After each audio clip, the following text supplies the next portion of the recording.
우리 사랑하는 승동교회 성도님들께서는 우리 또 함께하는 우리 동역자 여러분들께 항상 축복의 말로서 이렇게 대화를 하고 또 그렇게 축복의 말로 축복을 해주는 줄 믿습니다. 왜 서론에 이 말씀을 드렸냐면 오늘은 말에 대한 본문의 내용을 같이 나누고자 해서 한번 그렇게 인사를 했습니다. 속담 중에 이런 속담이 있습니다. 발 없는 말이 천리 간다. 이 속담의 뜻은 이 입에서 나온 말이 달리는 말, 그 말처럼 빠르게 천리까지 빠르게 번져간다라는 뜻의 속담입니다. 하지만 이제는 이 속담이 어떻게 보면 이 시대에 좀 맞지 않는 이야기가 돼버렸습니다. 왜 그렇습니까? 인터넷이나 이런 통신 이런 과학의 발달로 인해서 통신 발달로 인해서 인터넷으로 댓글로 말 한 번 써도 우리 한국에서 지구 반대편인 그런 미국까지도 도달하기 때문입니다.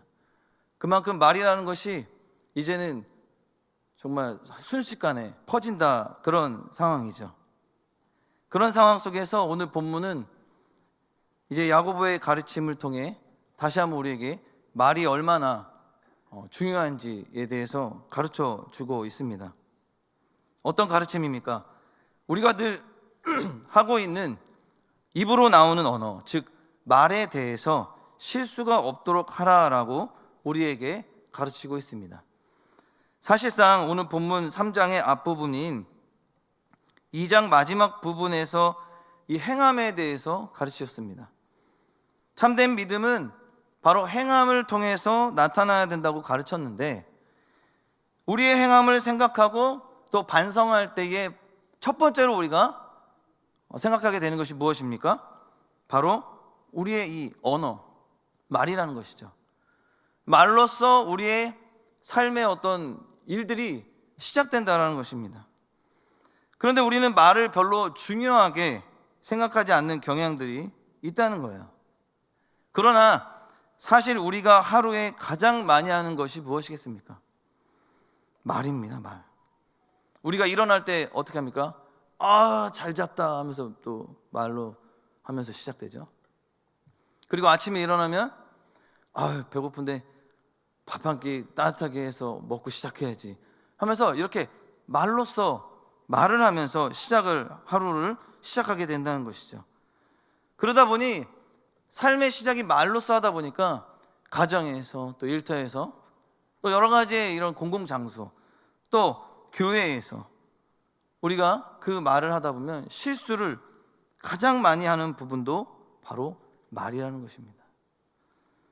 그렇다면 오늘 본문을 통해서 우리가 또 삶을 살아갈 때 그리고 또 신앙생활을 해 나가는 데 있어서 언어가 즉 말이 얼마나 중요한지 두 가지로 나누어 본문을 먼저 살펴본 후에 우리가 어떻게 하면 말에 실수가 없도록 할 수 있는지에 대해서 교훈해주고 있는 부분들을 배워보도록 하겠습니다. 첫 번째는 이제 언어의 힘인데요. 1절에서 5절까지의 내용을 보면 이 언어가 가지고 있는 힘이 얼마만큼인지에 대해서 설명해주고 있습니다. 야고보는 2장 14절에서 26절에서 행함이 없는 믿음은 죽은 것이다 라고 선언한 후 구체적인 행동 방침에 대해서 가르치고 있는데 그것이 바로 언어 생활이었다는 거죠. 본문 1절 말씀에 보면 내 형제들아 너희는 선생된 우리가 더 큰 심판을 받은 줄 알고 선생이 많이 되지 말라 라고 말씀하세요. 그러니까 특히 사람들을 가르치는 선생들에게 있어서 말 실수를 하지 않도록 어떻게 하라는 거예요? 주의를 기울여라 라고 당부하고 있습니다. 오늘날에도 보면 우리 주위에 선생이 되고자 하는 사람들이 많이 있습니다. 그렇지만 선생이 되려면 그냥 아무나 되는 게 아니잖아요. 그죠? 공부도 많이 해야 되고 또 일정한 자격을 구비해야만 합니다. 이를테면 학교 선생이 되려면 이 교육대학이나 사범대학을 졸업해야 하고 대학 교수가 되려면 그 소정의 학위, 박사학위를 또 취득해야만 합니다. 이처럼 세상 학문을 가르치는데도 일정한 이 자격이 필요한데, 하물며 하늘의 나라, 이 하늘나라의 비밀을 가르치는 데 있어서 어떻게 했습니까? 더더욱 필요한 것입니다. 그런데 그 조건 중에서 가장 우선되는 것이 바로 이 말에 실수가 없는 사람이라고 본문에서 말하고 있습니다. 선생이 저지를 수 있는 실수 중에서 가장 크고 치명적인 실수가 있다면 바로 말에 의한 실수라는 거예요. 그래서 속담이 또 하나 더 있죠. 말 한마디에 천냥빚을 갚는다. 말 한마디가 잘못되면 어떻게 된다는 거예요? 천년 원수가 될 수도 있다는 것입니다. 그러면 우리가 신앙생활을 하는 데 있어서 우리가 성도들과 가장 많이 부딪히는 것이 어디겠습니까? 바로 교회입니다. 교회에서 우리가 만나고 또 인사를 하고 또 이야기를 하다 보면 이 말이 나가게 됩니다. 그리고 우리가 그 교회에서도 보면 이 말이 어떻게 보면 축복의 말도 있지만 또 여러 가지 일들을 하다 보면 자기 주장이 펼쳐지게 되고 또 자기 의견이 더 나타나게 되면 말에 실수가 또 생겨버리죠. 그리고 또 어떻습니까? 내가 좀 더 신앙생활하고 내가 좀 더 직분이 있으니 뭔가 내가 더 잘 아니까 가르치려고 하는 그런 의도하지 않는 우리의 습관적인 모습들 또한 나타나서 우리가 실수를 할 때가 있다는 것입니다.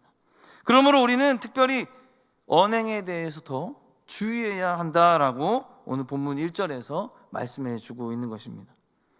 그리고 본문 2절에는 또 이렇게 말씀하세요. 우리가 다 실수가 많으니 만일 말에 실수가 없는 자라면 곧 온전한 사람이라 능히 온몸도 굴레 씌우리라. 여러분, 세상에서 가장 온전한 사람입니까? 누가 자기를 가장 잘 다스리는 사람이라고 생각하십니까? 그것은 바로 온전한 사람일 것입니다. 그것도 말에 있어서 말이죠. 그래서 우리가 이사야 6장을 보면 이사야가 이 성전에서 이 기도하다가 하나님의 형상을 보게 됩니다. 그때 그는 자신이 얼마나 추하고 더럽고 악한 사람인지 그러면서 엄청나게 회개를 하게 되죠. 그런데 그가 회개할 때 가장 먼저 무엇을 회개하였는지 아십니까? 그것은 바로 화로다. 내 혀에 망하게 되었도다 라고 하면서 자신의 이 말로써 실수했던 부분들에 대해서 고백을 하며 회개를 하고 있다는 것입니다. 자신의 부정한 입술로 인하여 망하게 되었다는 고백이죠. 그때 천사가 제단 숯불을 가지고 와서 이사야의 입에 대어주니 어떻게 되었습니까? 깨끗하게 씻은 바 되었습니다. 즉 죄의 상징이 입술이었다는 사실입니다. 그래서 천사가 숯불을 입에 대면서 이제 죄가 다 제하여졌다고 하였습니다. 그러므로 입이 깨끗하면 깨끗한 사람이 되는 거예요. 입을 다스리면 온전한 사람이 되는 것입니다.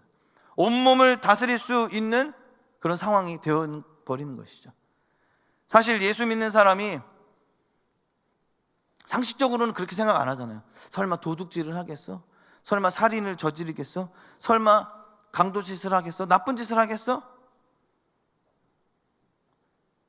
그렇게 우리가 상식적으로 생각하지만 결국에는 우리가 매번 실수하지는 않지만 우리는 실수할 때가 있다는 것입니다. 그 많은 실수들, 잦은 실수들, 그 실수를 저지르는 수많은 실수 중에서 가장 많이 우리의 삶 속에서 나타나는 것이 무엇입니까? 바로 이 혀, 말로써 하는 실수가 많이 있다는 것입니다. 남을 모함하고 비방하고 시기하고 무시하고 조롱하는 것뿐만 아니라 자기를 자랑하고 또 과장하고 그래서 거짓말하는 것 등이 모두 말로써 저지르는 우리의 실수들이라는 것입니다.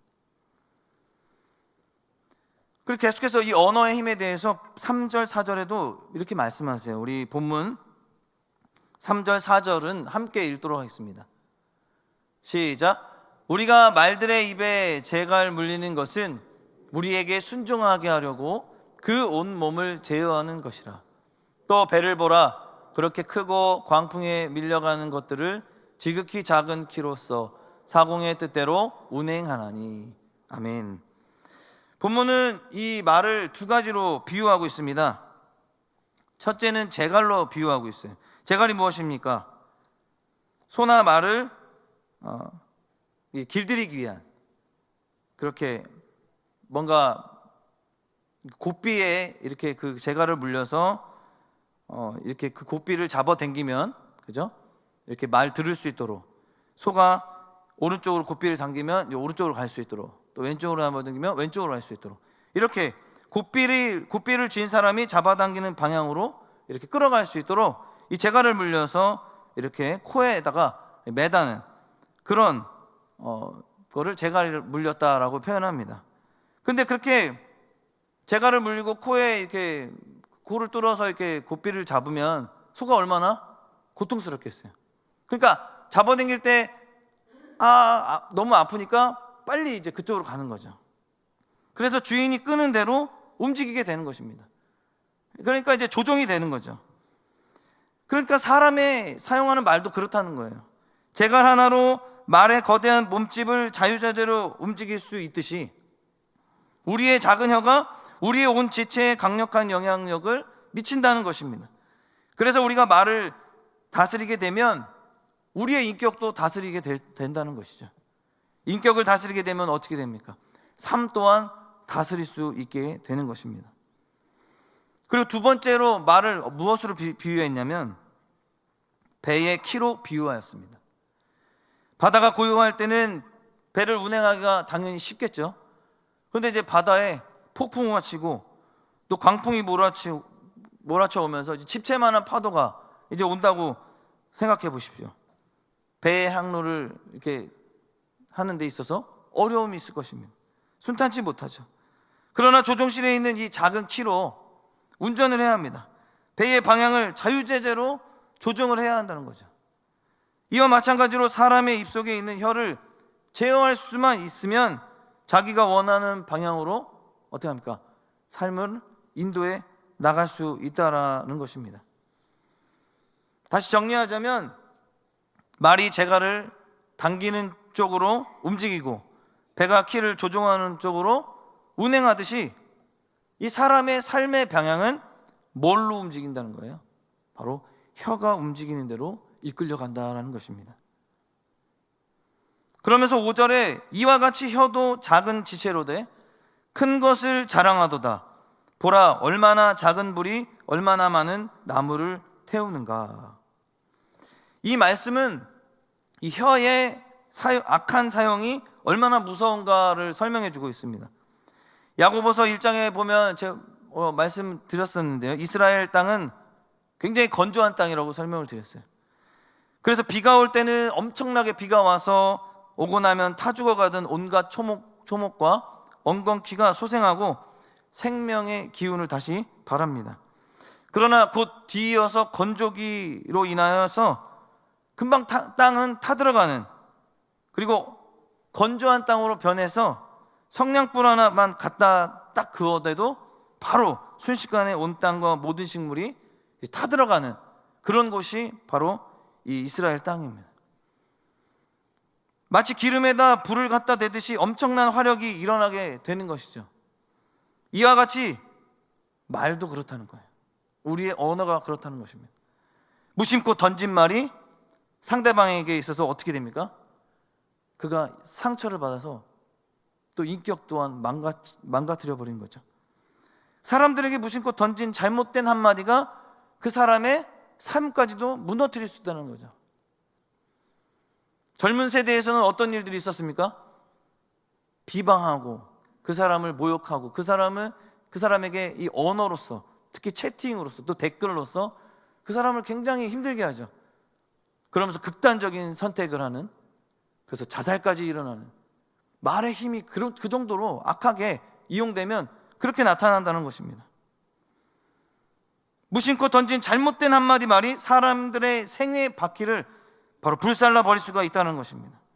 이와 같이 잘못된 이 사용된 혀의 결과가 얼마나 무서운 것인가를 오늘 본문에서 보여주는 거예요.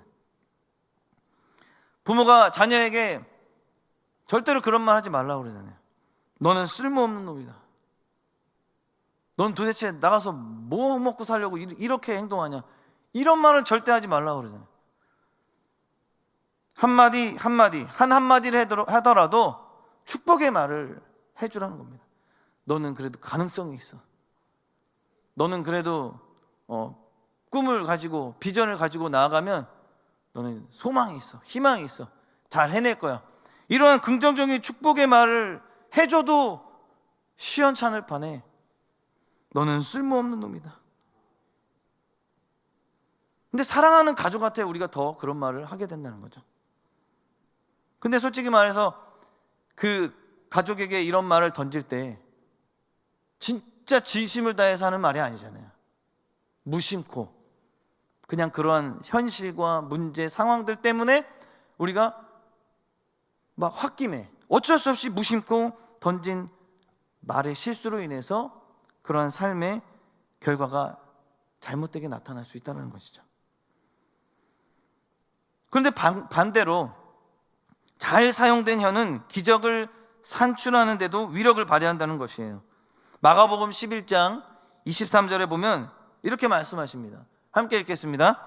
내가 진실로 너희에게 이르노니 누구든지 이 산더러 들리어 바다에 던져지라 하며 그 말하는 것이 이루어질 줄 믿고 마음에 의심하지 아니하면 그대로 되리라. 아멘.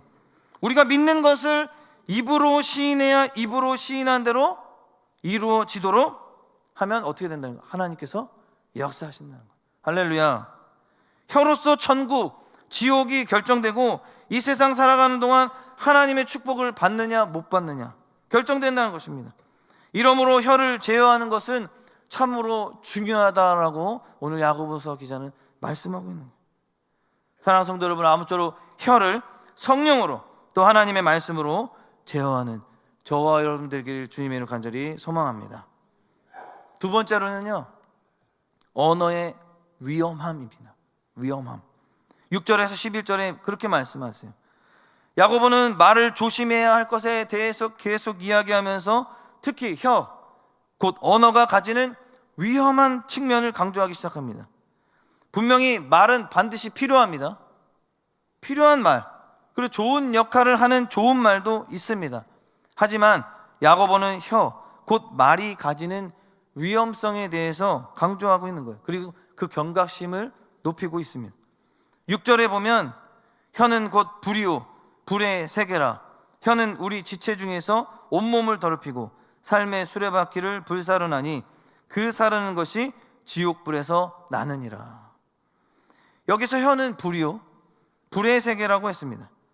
그러니까 혀를 잘못 사용하면 온몸을 더럽히고 만다는 거예요. 이를테면 혀로 계속해서 음란한 말을 하면 음란하게 되는 거예요. 그리고 계속해서 살인하는 말을 하면 이 몸도 그 살인의 충동을 일으켜서 움직이게 된다는 거죠. 끌려가게 된다는 것입니다. 이렇게 온몸을 더럽히는 혀는 더 나아가서 삶의 수레 바퀴를 불사른다는 거예요. 그러니까 바퀴는 굴러가는 기구잖아요. 그러니까 삶의 수레 바퀴는 이 인간의 일생을 말하는 거예요. 그 삶도 그 바퀴에 계속 굴러간다. 그래서 그 혀로 인한 잘못된 그 혀로 인한 말들로 인해서 내 삶 또한 잘못된 길로 계속해서 굴러가게 된다는 것입니다. 무참하게 태워버립니다. 온몸도 더럽히고 생의 바퀴를 불사르지만 우리가 성령님께 다시 한번 열심히 우리가 이 모든 것들이 하나님의 인도하심으로 제하여 버리고 막아주시고 성령으로 충만케 해달라고 우리가 기도하면서 우리의 혀가 성령의 불에 의해서 유익한 말을 할 수 있도록 인도해 달라면 하나님께서 다시 성령님께서 도와주셔서 유익한 말로 우리의 혀를 바꿔주시는 줄 믿으시기 바랍니다. 그러므로 혀가 중생해야 합니다. 무슨 말입니까? 혀가 거듭나야 한다는 것이죠. 그러나 성령을 인정하지 아니하면 모셔드리지 않고 의지하지 아니하면 우리의 혀는 성령의 불과 연결되지 않고 오히려 지옥의 불과 연결되어 온몸을 더럽히고 삶의 수레바퀴를 불태워 버리게 될 것입니다. 그리고 7절 8절에 이렇게 말씀하세요. 여러 종류의 짐승과 새와 벌레와 바다의 생물은 다 사람이 길들일 수 있고 길들여 왔거니와 혀는 능히 길들일 사람이 없나니 쉬지 아니하는 악이요 죽이는 독이 가득한 것이라. 아멘. 모든 생물을 다 길들일 수 있다고 이야기합니다.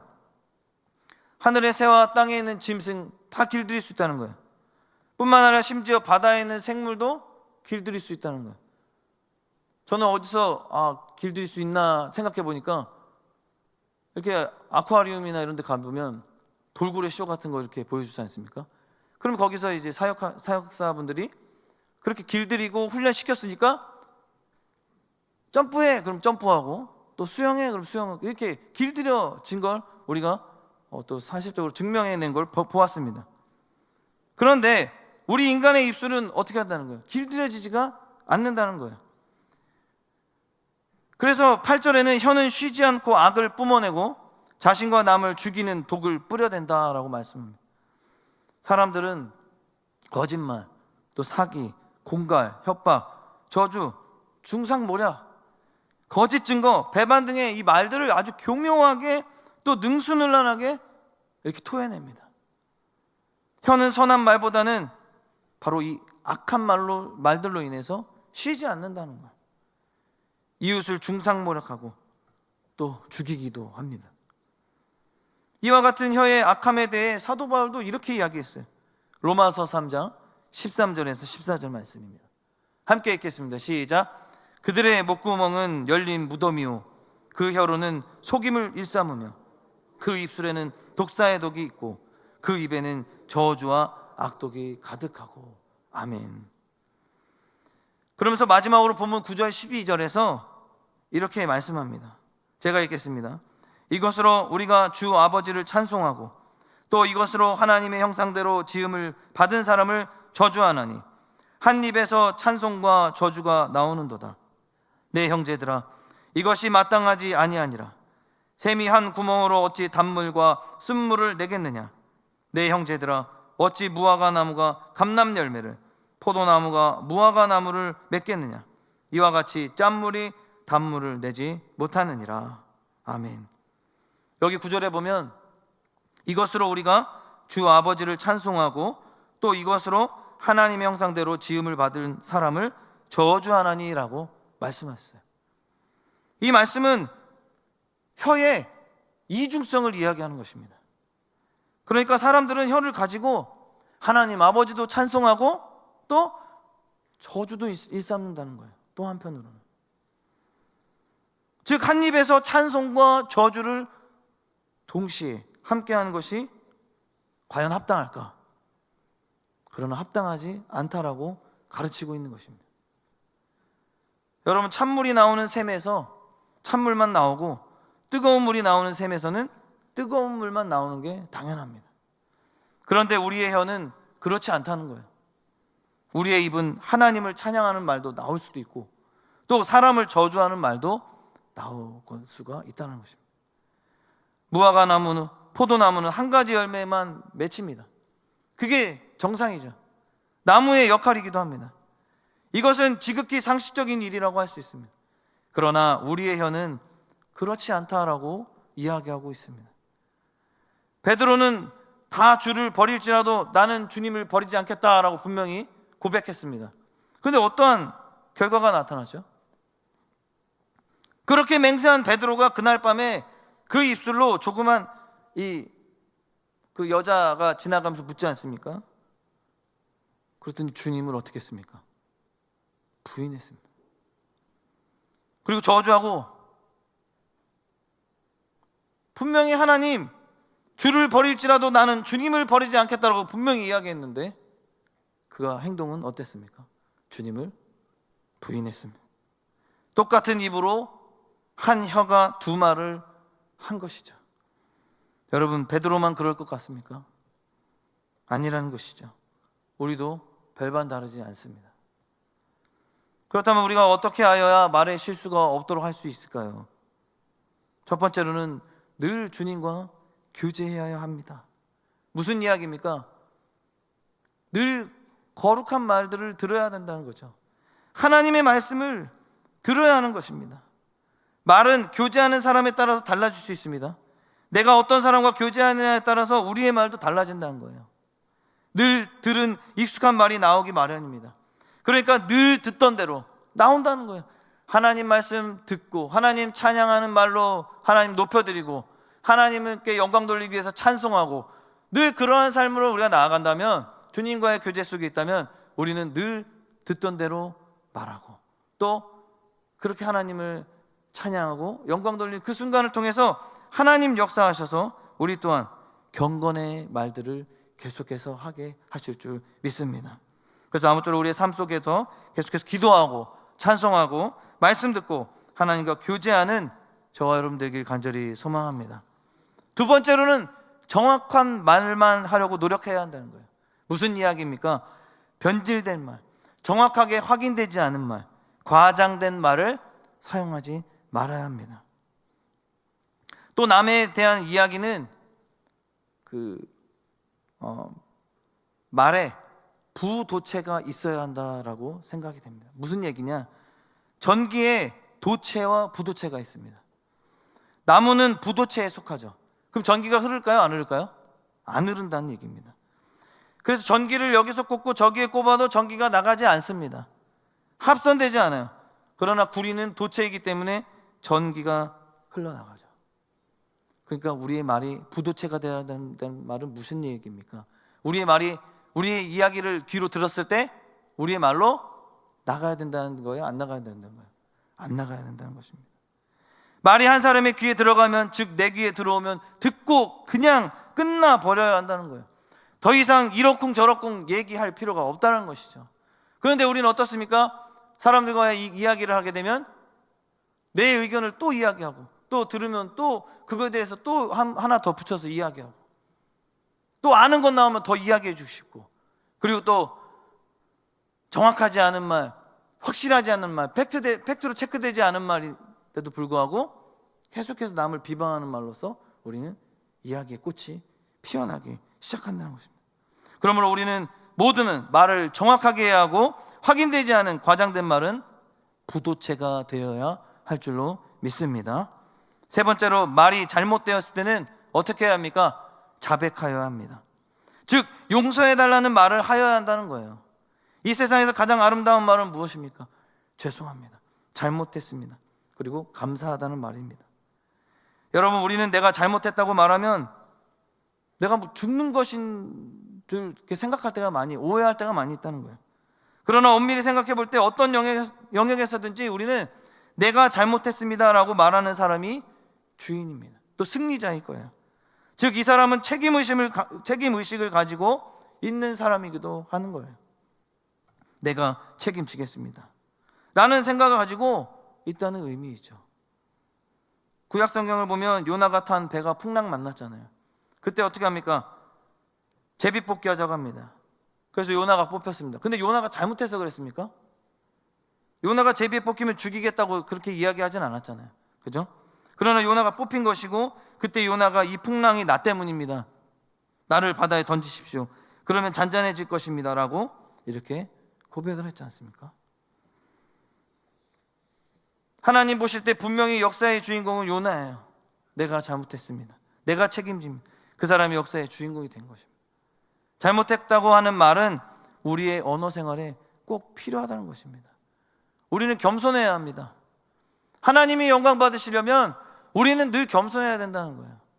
우리가 어떠한 일들을 함께 감당할 때, 우리가 한 공동체로서 주의 사명 감당할 때에 우리는 네가 잘못했어, 너 때문에 이렇게 됐어, 부흥 못해, 이런 말을 할 필요가 없다는 것이죠.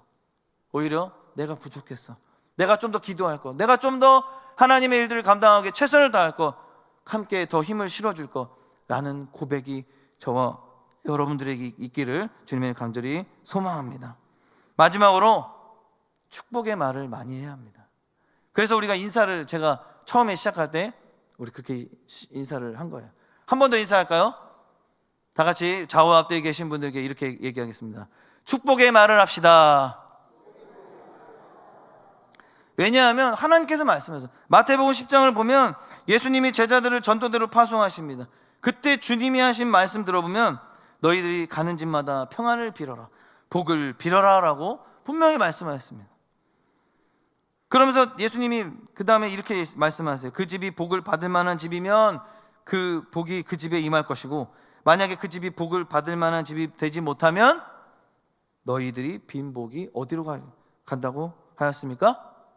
너희들에게로 돌아간다 말씀하셨습니다. 그렇다면 아주 쉬운 논리로 생각해 보면 내가 복을 받으려면 어떻게 해야 된다는 거예요? 아주 간단하죠. 복 받지 못한 사람만 골라서 복을 빌어주면 됩니다. 근데 그렇게 하면 되겠습니까? 모두 공평하게 복을 빌어줘야죠. 그렇습니다. 여러분, 하나님 앞에 맨날 뜨겁게 나에게만 복 주세요, 복 주세요, 그렇게 기도하는 게 아니라, 하나님, 제가 복 받을 만한 분들에게 복을 줄 수 있도록, 복을 빌어줄 수 있도록 주님 인도하여 주시옵소서. 아니, 복을 받든 복을 받을 만하든 복을 받지 않았든 우리가 공평하게 모든 사람들에게 나는 항상 복을 빌어줄 수 있는, 축복의 말을 할 수 있는 나의 혀를 갖게 하여 주시옵소서. 이렇게 고백하고 기도해야 되지 않겠습니까? 날마다 하나님 앞에 그렇게 기도하면서, 날마다 하나님께서 그렇게 인도하신 그 은혜들을 우리가 기도하면서 날마다 우리의 언어 생활이 더욱더 성숙해져 감에 따라서 우리의 신앙생활도 점점 더 성숙해져 나가기를 주님의 이름으로 간절히 소망합니다. 아무쪼록 오늘 말에 실수가 없도록 하기 위해 방금 나눈 5가지의 말씀들을 명심하면서 앞으로의 신앙생활에서 입술로 범죄치 않고 또 선한 말로 하나님을 더욱더 찬양하며 사랑의 열매를 다 맺어나가는 저와 여러분 되기를 주님의 간절히 축복합니다. 아멘. 기도하겠습니다. 사랑의 하나님, 오늘도 우리에게 귀한 말씀 주심에 감사합니다. 특별히 오늘은 야고보 3장 말씀을 통해 참된 믿음의 삶을 살아가는 데 있어서 첫 번째로 말에 실수가 없도록 하라고 말씀해 주셨습니다. 앞으로 우리가 신앙생활에 나가는 데 있어서 말에 실수가 없도록, 또한 날마다 주님과 교제하게 하여 주시고 정확한 말만 하게 하여 주셔서 잘못된 말을 했을 때에 자백하고 회개하는 주님의 참된 제자, 주님의 거룩한 백성들 되게 하여 주시옵소서. 그리하여 삶 속에서 저주가 아니라 축복의 말을 더욱더 공동체에서, 또한 내 이웃과 사랑하는 모든 자들에게 할 수 있도록 주님 인도하여 주시옵소서. 특별히 우리는 죄인이고 연약한 자라 늘 넘어지고 쓰러질 수밖에 없음을 인정합니다. 성령 깊게 날마다 기도로 간구하오니 늘 우리의 삶 가운데서도 동행하여 주시고 용기를 주셔서 말에 실수가 없도록 복된 말로 하나님께 영광 돌리는 주님의 귀한 백성들 되게 하여 주시옵소서. 그렇게 인도하실 주님께 믿고 맡겨드리오며 예수님의 이름으로 간절히 기도합니다. 아멘.